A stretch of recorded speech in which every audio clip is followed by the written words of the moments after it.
Welcome back to another episode of Lunch with Doug. I'm your host, Dangerous Doug Harper. Today on the phone, we're going to be talking to the iconic John Holmstrom. He is a cartoonist and writer. He is the founding editor of Punk magazine, which played a significant role in the punk rock movement in the late 1970s, specifically in the whole CBGB's movement.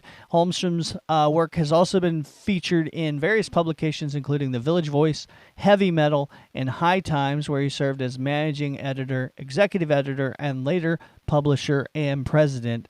He contributed to Spin magazine and various other projects throughout the years.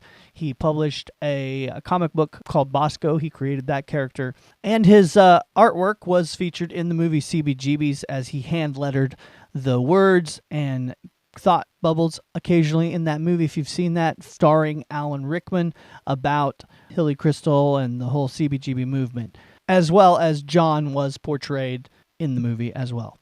We'll be talking with John today on the phone about his relaunch of Punk magazine that's happening this Saturday in New York City. Stick around. It's going to be a great episode of Lunch with Doug. Welcome to a brand new episode of Lunch with Doug, a unique and fun experience brought to you by the creative minds at the Music Exurbia Project. Today's episode is made possible thanks to the generous support of our esteemed sponsors. Harry Frog Graphics, your go-to destination for all things graphic, located at 150 North Commercial, Nevada, Missouri. Reach out to them at 417-381-1077. Karen McNair, your friendly neighborhood nutritionist. Dial 269-267-4644 to learn about the monthly information class or to schedule a personal consultation.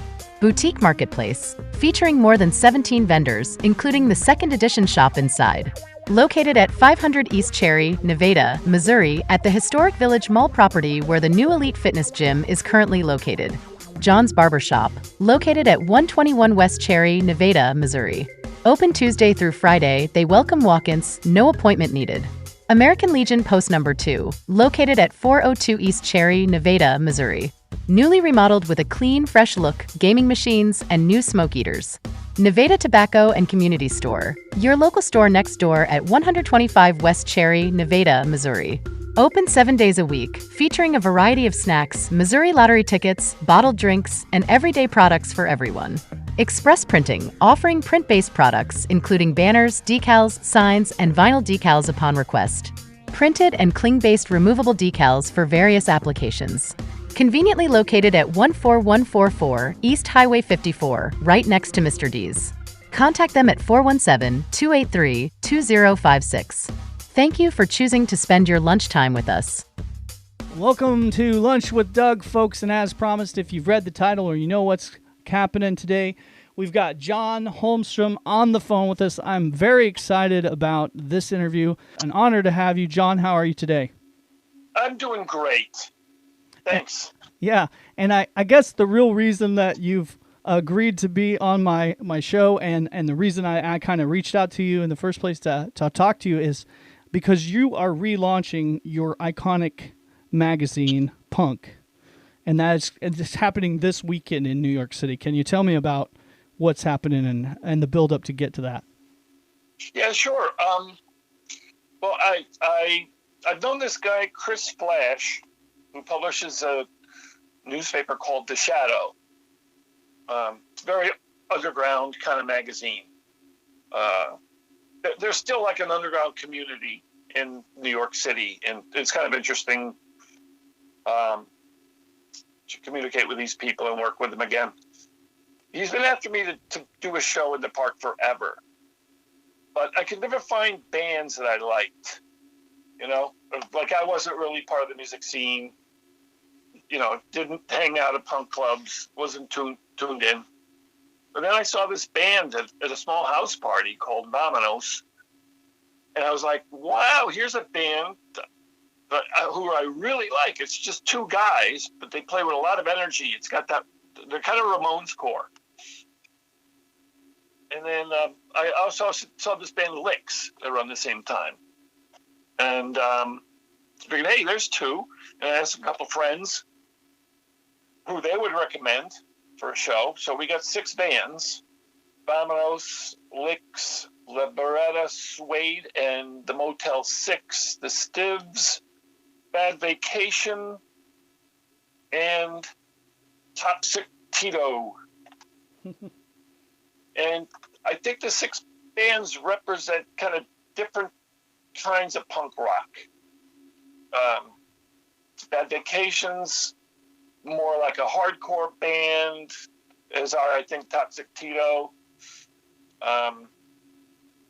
Stivs are classic 90s types. I think the guy from the Huntingtons is in it. They're veterans.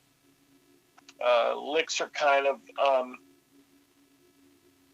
more inspired by, like, they're more like punk rock and roll. They got influenced by a lot of 60s, 70s, a couple 80s bands, like garage bands. They're more garage. So I think also it's a battle of the bands, and the winner is going to go on the cover of the next issue. Way cool. And I figured here we got a competition, so we're going to bring out the best in these bands. They're all so pumped up for this, I can't believe it. Everybody's so excited about this event. Everybody's talking about it. I've tried to relaunch the magazine before, every few years someone talks about it, but Chris was the first guy to really put it together and come through. So I'm very happy that I'm able to do this again. It's so much fun to put out a magazine, as you probably know. Yeah. You work with your friends, and you get your stuff out there, and you see people react and respond to it. It's the best. On the internet, you don't get that personal feedback. You're not working with someone face to face. Exactly. What is different, really, about this next issue that's coming out? You said some things that are different from the original way that punk looked, or the last issue that came out. A lot of typeset. Oh. I didn't have time to hand letter everything. I wanted to, but there was just too many problems. I needed to sell ads. I can't hand letter and sell ads at the same time. I had to walk around town and knock on doors. Yeah. But we got some great advertisers. That's kind of different.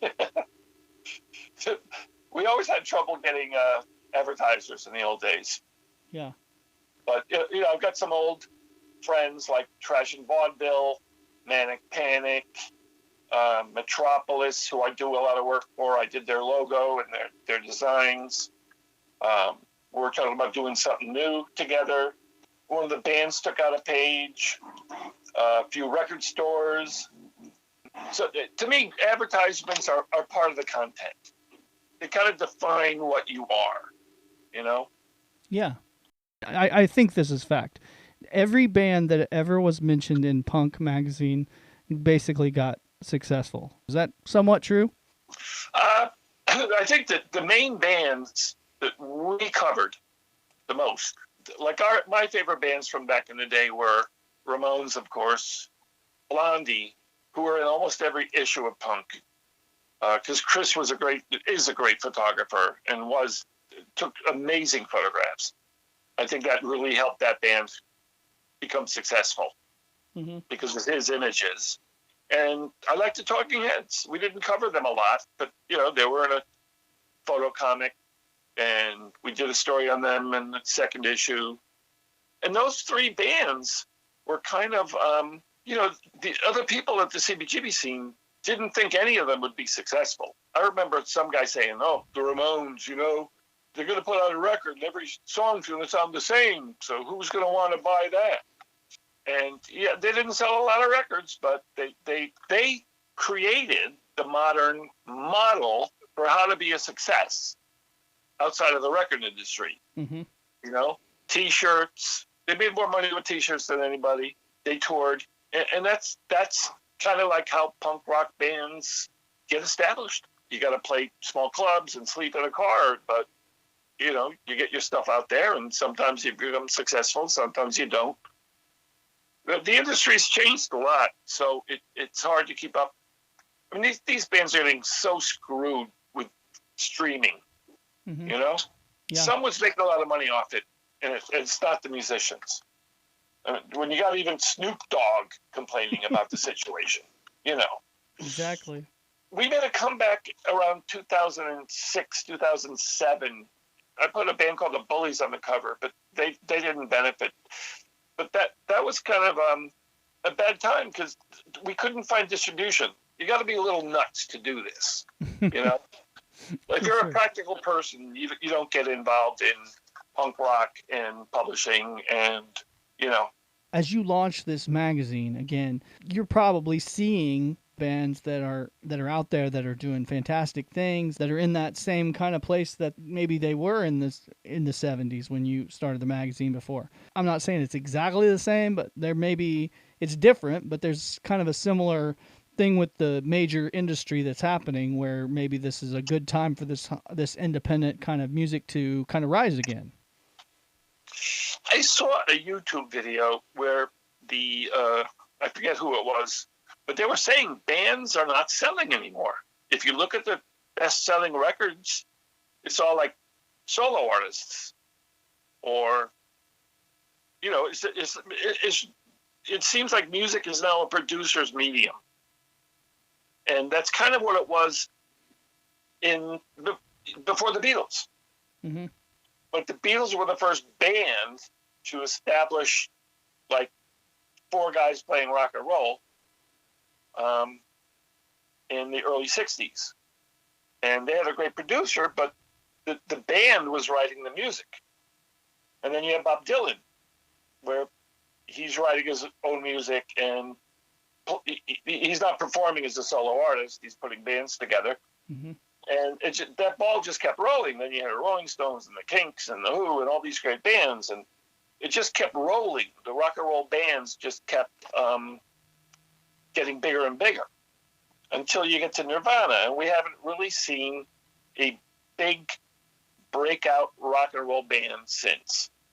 I mean, maybe the Foo Fighters, but that's like, you know, they don't have the same energy as Nirvana. Nirvana like established a new sound and got the world's attention, and people love Kurt Cobain. Mm-hmm. And you can't think of anybody, no rock and roll band like that since the 90s. So if we can revive that, I'd be very happy. Because I just love music. I like helping people become successful.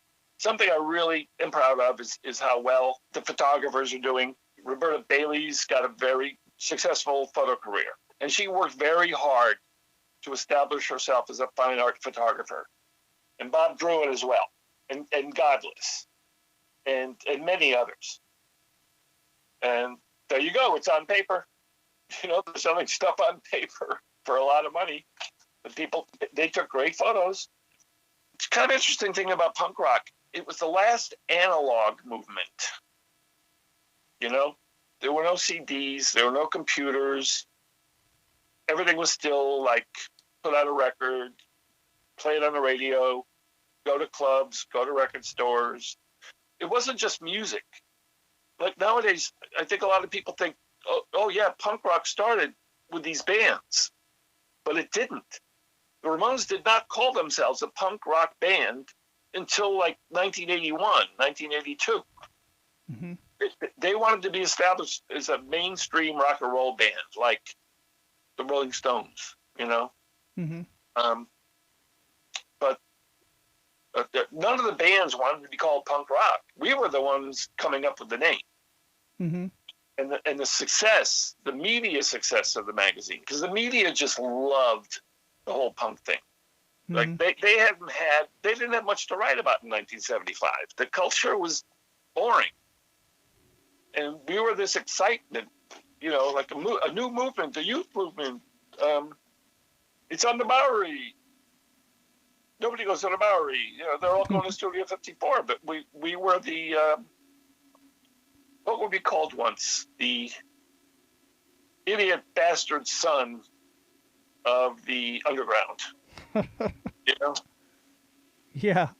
And a lot of people from the 60s underground really liked what we were doing because we had kind of a revolutionary attitude. Yeah. But we weren't revolutionary politically. But putting out a hand-lettered magazine, writing about downtown and all that stuff. It was something new. Mm-hmm. Yeah. In New York, people didn't really like the magazine much. Because almost everybody hanging out at CBGB's is in the band. And they all want to be in the magazine, but they weren't crazy about the punk label. They kind of wanted it both ways. Why isn't my band in your magazine? And I'd be like, you're not punk rock. Yes, we are. But it wasn't defined yet. Right. I was calling stuff like Alice Cooper, Stooges, New York Dolls, MC5, Brownsville Station, all these bands were punk rock.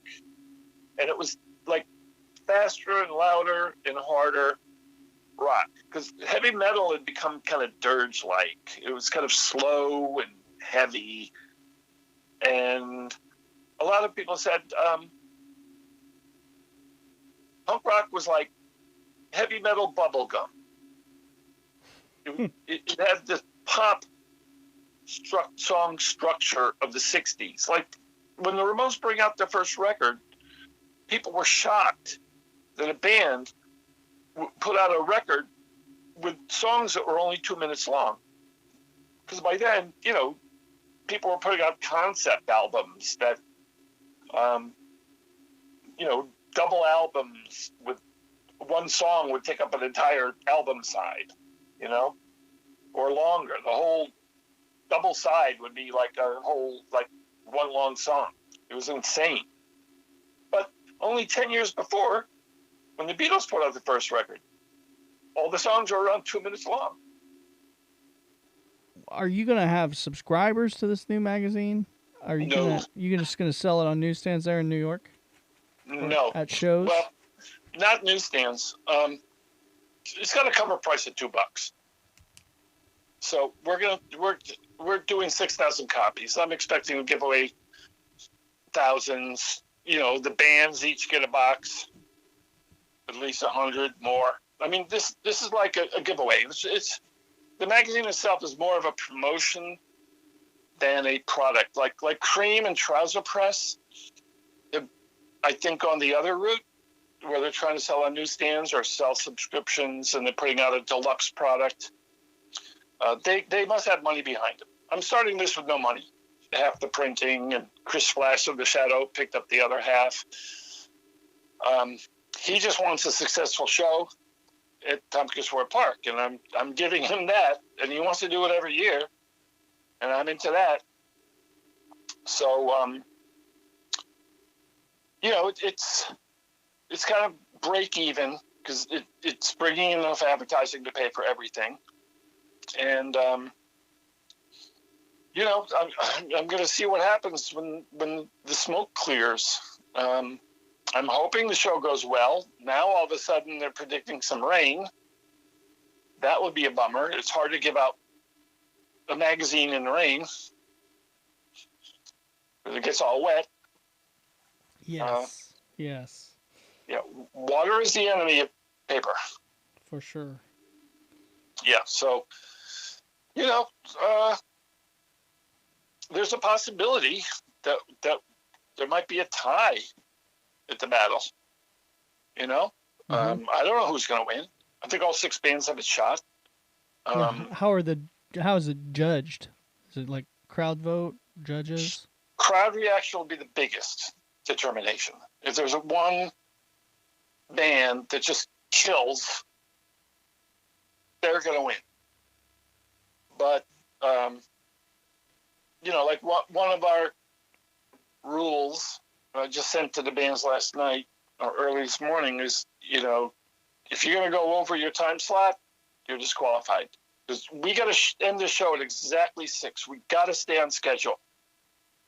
So if the band decides they're so good, they're going to keep playing, they're out of the running. Mm-hmm. If the last band gets cheated out of their time, we'll have a playoff. How hard is it to do a show in the park there? Chris Flash handles all the details. He gets the permits. That's the first thing you got to have. He does the shows. He's been doing these shows every year for like decades. So he has tables. He has a stage that can be set up quickly. He has a few people with a PA. They handle the sound for a band called Rebelmatic. They're an Afro-punk band that's similar to Bad Brains, very, very energetic, really good. So they're providing the PA. Chris is going to pay them. He's getting volunteers to help with the cleanup. But he's been doing this like clockwork, so he's handling all of that. Nice. Thankfully. Yeah, sounds fantastic, man. It's going to be great. It's a free show. It's in the park. Saturday the 28th. The park entrance is at 7th and Avenue A. Although you can get to to where the bands are going to be. It's going to be pretty easy to find. I mean, you get there at 2, you're going to start hearing the noise. We're giving away 500 copies, maybe more, of this new issue for free. We're going to be selling some merch at the tables, and you can meet us. You can meet me if you want. I'll sign anything anybody brings. I don't charge. And I think it's going to be a great day of punk rock. It is. It's going to be a legendary day of punk rock. Now, if they can't make the show, okay, you are selling autographed, reprinted issues of your first edition of Punk magazine, right? My eBay handle is Mr. Bosco. Mr. Bosco. So they can get them there. Yeah, I had a cartoon character named Bosco. I tried to relaunch him, and he had the punk attitude of the 70s and early 80s. That's kind of missing. Some punk rock gets way too PC for me. I still have that original punk attitude of fuck you if you can't take a joke. I don't care. I don't care about what anybody else does. I just care about what I do. If you don't like it, fine, leave. If you don't, I think Alice Cooper said it on their first record. If you don't like us, just turn it off. I think that's a good place to be, especially right now and where things are. It's like it's not like you're being mean to anyone. You're just saying, hey, you don't like what's going on over here. There's a lot over there, right? Yeah. All right, guys. This has been an amazing opportunity to have John on the phone with me. John, thank you for taking my call today. Thanks for telling us your story. It's amazing. You're an interesting guy. You were interesting before, but now you just have opened up so many more things. I'm so excited about your magazine and your show this weekend, and just thanks for everything you've done for music and rock and roll through the years, man. Doug, I've had a great time talking with you. It's always fun to talk shop and talk about the old days with people who know what's going on. And I look forward to your next magazine. Make sure to send me a couple copies. We'll do it, for sure. Great. That was John Holmstrom on the phone. We'll have more of that interview in an upcoming podcast, Lunch with Doug, and then we're going to write a full article about him in an upcoming issue of the Local Ear magazine. In the meantime, get to New York this weekend, folks, and check out the relaunch of the iconic Punk magazine, folks. We all wouldn't be here without it, so such an inspiration to a lot of people, and in not just in the United States, but in the world. So thanks again for having your lunch with me today. This has been Lunch with Doug. Today's episode is made possible thanks to the generous support of our esteemed sponsors. Harry Frog Graphics, your go-to destination for all things graphic, located at 150 North Commercial, Nevada, Missouri. Reach out to them at 417-381-1077. Karen McNair, your friendly neighborhood nutritionist. Dial 269-267-4644 to learn about the monthly information class or to schedule a personal consultation. Boutique Marketplace, featuring more than 17 vendors, including the second edition shop inside. Located at 500 East Cherry, Nevada, Missouri, at the historic Village Mall property where the new Elite Fitness Gym is currently located. John's Barbershop, located at 121 West Cherry, Nevada, Missouri. Open Tuesday through Friday, they welcome walk-ins, no appointment needed. American Legion Post Number 2, located at 402 East Cherry, Nevada, Missouri. Newly remodeled with a clean, fresh look, gaming machines, and new smoke eaters. Nevada Tobacco and Community Store, your local store next door at 125 West Cherry, Nevada, Missouri. Open 7 days a week, featuring a variety of snacks, Missouri lottery tickets, bottled drinks, and everyday products for everyone. Express Printing, offering print-based products, including banners, decals, signs, and vinyl decals upon request. Printed and cling-based removable decals for various applications. Conveniently located at 14144 East Highway 54, right next to Mr. D's. Contact them at 417-283-2056.